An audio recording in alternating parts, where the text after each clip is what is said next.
কচুর জমিতে কে ভাই কি করেন? কচুর লতি কাটতেছেন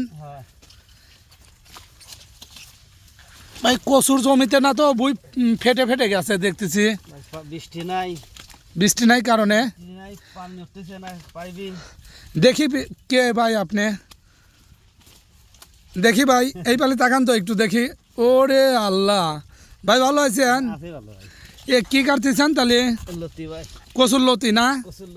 এ কচুর লতি কয়দিন পর পর কাটতে হয়? 7 দিন না?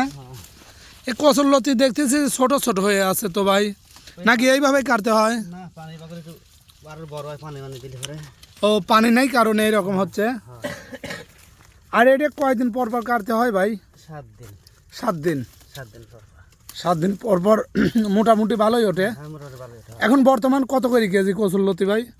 50, 60, 40 ঠিক নাই।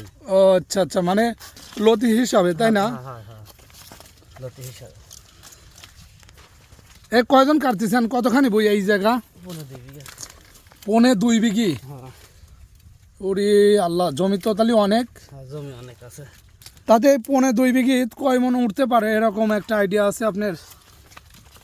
এই কাটাতে মনে হয় 40-45 মন হওয়ার কথা। 40-45 মন। মাশাআল্লাহ। এটা বিক্রি হয় কোথায় ভাই?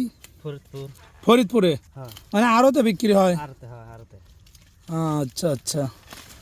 আর এটা পানি কয়দিন পর মানে পর পর দিতে হয়? পানি 2 দিন 3 দিন পর পর। 2 দিন 3 দিন পর পর পানি থাকার অবস্থা মনে হয়, পানি থাকলে পরে 4-5 দিন পর পর দাদা, না থাকলেও 2-3 দিন পর দাদা। আচ্ছা। কচুর জমিতে আমি একটা জিনিস দেখতে পাচ্ছি, কথা হচ্ছে কচুর জমিতে কোনো ঘাস নেই দেখতে পাচ্ছি, মানে এটা কি পরিষ্কার করতে হয় নাকি? হ্যাঁ পরিষ্কার হয়। আচ্ছা আচ্ছা। আর দর্শক আপনারা অনেকে জানেন অথবা খেয়ে থাকেন, কচুর লতি যে যেমন মানে দেখতে যেমন লাগে, আসলে খেতেও কিন্তু অনেক সুস্বাদ, তাই না ভাই? অনেক সুস্বাদ লাগে। আর বর্তমান এই কচুর লতিগুলো সবচেয়ে ভালো স্বাদ লাগে। এই মোটা কচুর লতি অনেক সুন্দর স্বাদ লাগে, মানে স্বাদ লাগে। আর এই কচুগুলো মানে কতদিন পরে বিক্রি হয় ভাই? এই কচু? জি জি। এই কচু তোমার মনে হবে আষাঢ় মাসে যায়। আষাঢ় মাসে যায়, মানে কচুর লতি কাটাও শেষ হবে, এইগুলো তুলে ফেলবে না? পানি এসে গেলে তুলে ফেলবে। আচ্ছা আচ্ছা, এটা কত বড় মানে পর্যন্ত হয় এই কচুর গাছ? 1-1.5 হাত। ওরে আল্লাহ, তাই তো এদিকেও ইনকাম আছে না? মোটামুটি কচু এই চাষ করে মনে হয় লাভবান ভালোই হওয়া যায়, তাই না ভাই? মাশাআল্লাহ। ছোট ভাই দেখি তোমাকে একটু, কেমন আছে?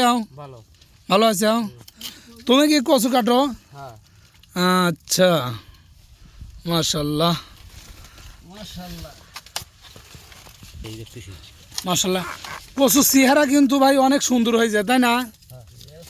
খুবই সুন্দর হয়েছে চেহারা। ভাই কেমন আছে ভাই? দেখি একটু তোমাকে দর্শকে দেখাই। এই যে আমার রিফুল ভাই। রিফুল ভাই তাহলে কেমন আছে?